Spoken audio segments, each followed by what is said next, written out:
On 21 March 2014, IPENZ's centenary year got off to a flying start, with the Fellows and Achievers Dinner held at the Air Force Museum in Wigram. One of the highlights of the evening was past President George Bridges cutting the cake. George had just celebrated his 100th birthday, and we were delighted he was able to attend. It was an emotional moment, which had many in the audience wiping their eyes. The evening also saw the official launch of the IPENZ history. Author Peter Cook presented copies to the past, present and future presidents. A total of 12 past presidents attended the dinner.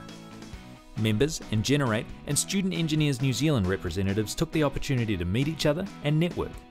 It was a great evening, with many different forms of entertainment on offer and ample opportunities to socialise. Within days of the centenary year's launch, IPENZ hurtled headlong into the Pickering Lecture series. Dr Charles Elachi, director of NASA's Jet Propulsion Laboratory, presented to capacity audiences in Wellington, Christchurch, Hamilton and Auckland. His talk was rocket science, and we had a hit on our hands.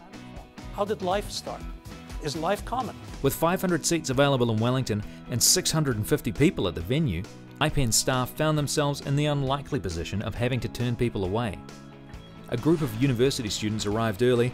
Half decided to go to McDonald's while the rest queued. Only half got in. Some people chose to sit on the floor in the foyer, listening to the entire presentation on a loudspeaker. Another full house in Christchurch, with 700 seats available and 1,000 people turning up. One group from Mount John Observatory in Tekapo drove 3 hours in the rain to see the lecture. They got in. There were enough seats for everyone in Hamilton and Auckland. What a relief! Exploring the unknown attracted a diverse audience, ranging from primary school kids dressed in astronaut suits or clutching school books about the solar system to a 92-year-old attending the lecture as his birthday treat. IPENZ seized the opportunity to hold the inaugural Pickering Lecture for schools, organised in conjunction with Auckland Girls Grammar School and with the Auckland Future and Tech Coordinator's assistance. Invitations were extended to all Auckland secondary schools, but the large number of young women in the audience prompted Dr Elachi to ask if it was a girls-only event. TV1 News sent a film crew along, and the item was beamed into New Zealand living rooms the following weekend. I want to go into astronomy, astrophysics maybe, so it was a really interesting talk. Feedback received from students and teachers was very positive. Dr Elachi opened their eyes to career possibilities that had not occurred to them as achievable. One Year 13 pupil from Long Bay College said the lecture provoked him to change from classics to physics. Dr Elachi acquired rock star status that day, posing for selfies and signing autographs. He was mobbed at the end of every lecture. Biochemist Dr Susie Wiles posted almost 60 tweets sharing key points of the lecture with her 2,500 plus followers, including "Charles inspires a new generation of engineers who should join IPENZ when they grow up." Neither Susie Wiles nor Charles Elachi is on IPENZ's payroll, but maybe they should be. Special mention also goes to the Otahu intermediate students who asked Dr Elachi, "Will we ever be able to recreate our own sun?" He had never been asked that before. Their teacher told us her pupils found the lecture incredibly inspiring. They did further research on many of the topics covered and gave presentations to other classes using lecture footage from the IPENZ website. Maybe one of these youngsters will end up controlling a rover on Mars, or even setting foot on the surface of the red planet. The sky is no longer the limit.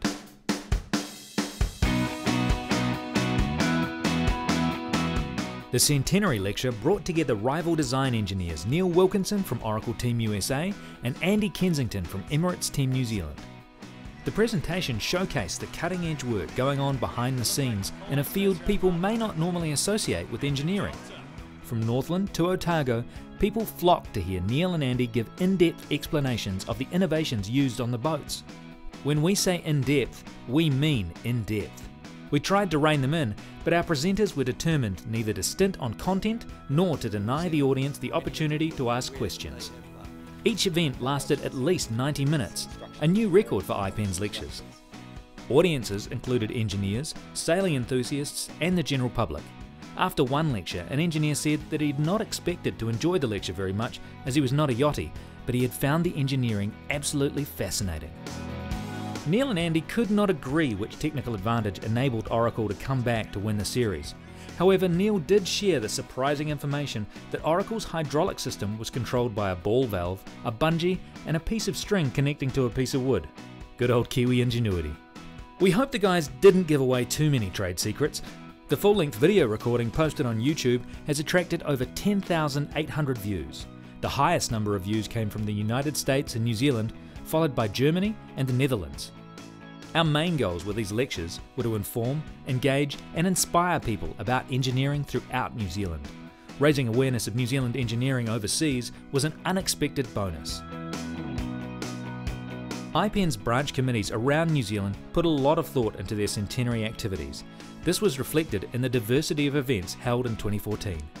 A number of branches focused on historic engineering achievements in their region by highlighting local engineers' work through exhibitions in public spaces. The South Canterbury branch exhibition at the museum in Timaru was particularly successful, attracting nearly 4,000 visitors.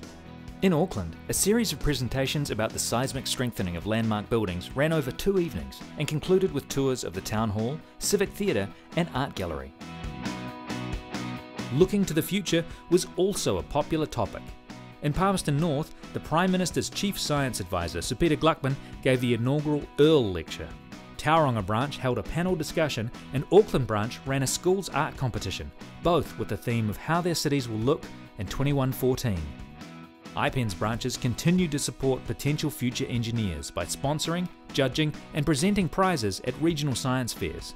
The East Coast branch purchased a memorial trophy to be awarded from 2015 onwards.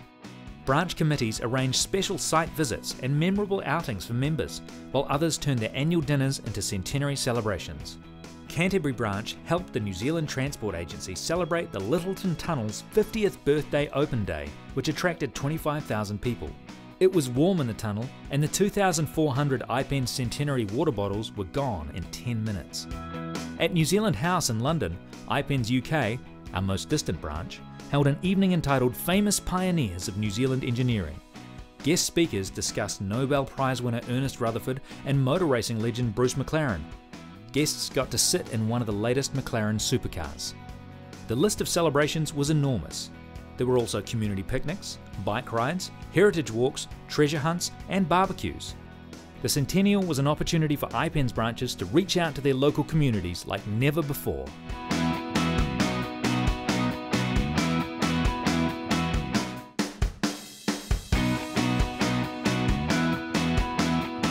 Technology Challenging Society involved a series of public panel discussions examining the ways technology and engineering continue to shape New Zealand. 5 topics were explored: music, health, food, sport, and cybercrime. Panelists included household names such as musician Dave Dobbin, scientist and inventor Sir Ray Avery, chef Martin Bosley, and Olympic champion Hamish Carter. They joined a range of industry veterans, entrepreneurs and visionaries in informative and entertaining evenings. Radio New Zealand recorded and broadcast each discussion. Following the transmission of the sports panel, New Zealand athletes took to Twitter to discuss points raised. Don't worry if you missed the discussions, they're available online. In 2014, the annual International Engineering Alliance Conference came to Wellington, with over 130 engineers from 26 countries arriving to take part in the 4-day event.